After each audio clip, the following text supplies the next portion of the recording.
I'm Michael Lennon of Lennon Sails and Lennon Racewear.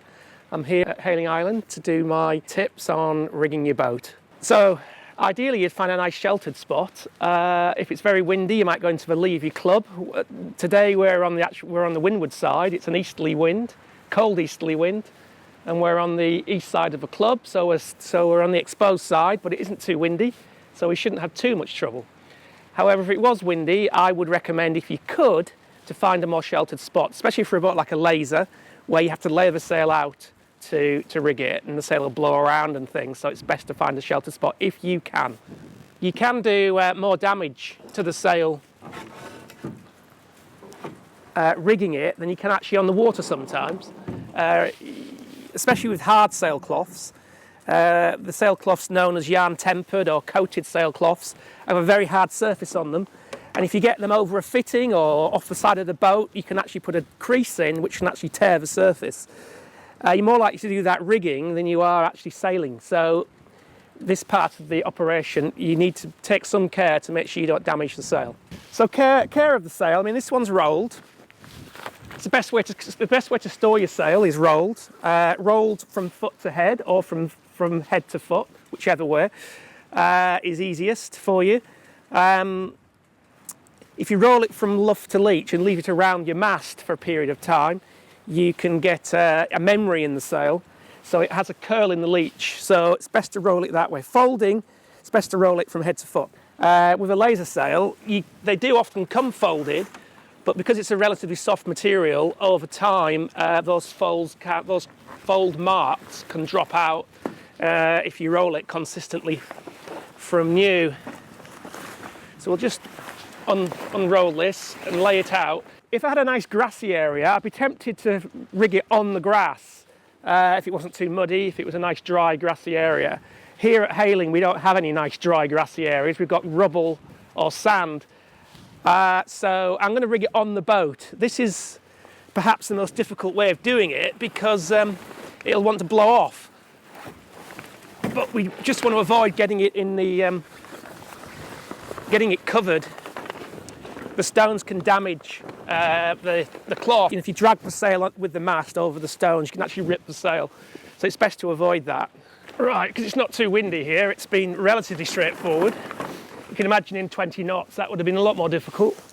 So as I said earlier, if you've got a sheltered spot, it's best to find it and use it.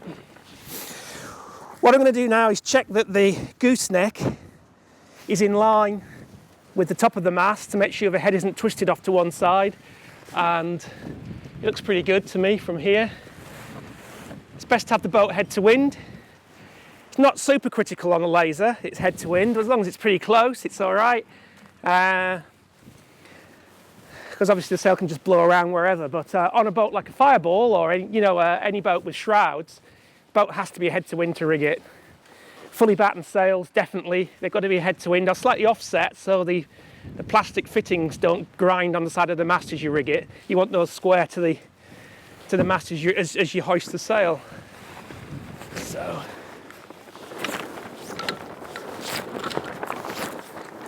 again, if it was windy, I'd do that as close to the hole as I could in case the wind grabs me and pulls it over. Again, on a very windy day, it's actually more difficult to get it in. So again, shelter helps with that respect. Once the sail's up, flogging like this is really bad for the life of the sail. And of course, shaking the cloth deteriorates the resin and it gets softer and softer. And over time, you'll get marbling in the surface where the surface breaks down and the cloth won't work as well. So the last thing you want to do is this. This is really bad for the life of your sail. Clearly, it has to happen a little bit while you're rigging. There's no way around that, but you want to avoid it as much as possible. And the more violent the flogging, the worse it is, and the quicker you'll deteriorate your sail. Again, you can imagine if we were in 25 knots, how much more violent the flapping would be. So, as said, can't stress enough, you want to find when it's very windy, find a sheltered spot to rig in. So we're now ready. We've attached the outhole, we've attached the clue strap. It's all fastened on the purchase system down to here.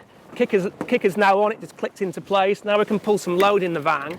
So So if you're going to leave your boat for a short period of time, if you're going to leave your boat for a long period of time, take the sail out, take the rig down, because this just doesn't do it any good, as we've already said, letting it flog. But if you're going to leave it for a few minutes, it might just pay to pull a bit of vang on, and you see how much calmer the boat is now with a little bit of vang on. It's still flogging, it will, because it's a sail, but a little bit of vang, it stops for leech banging around, so this area is not going to get as damaged.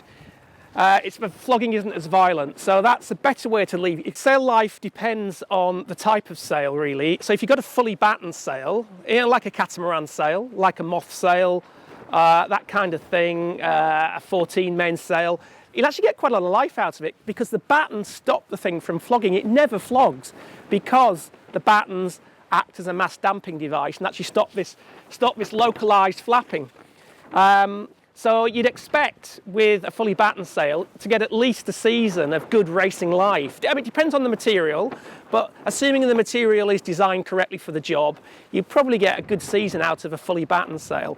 A soft sail like this, where you do get quite a lot of flogging between races and launching and recovering, if you look after it very carefully, you might just about squeeze a season out of it to sail at sort of club to open meeting level. At international level, a laser sail, for instance, you probably need one, every couple of months. If you're sailing at the very highest level. Jibs are another story. Jibs, it really, really depends on how it's used. If it's used and the flogging is used in a careful way and the flogging is kept to a minimum, again, you could probably get most of a season out of a jib.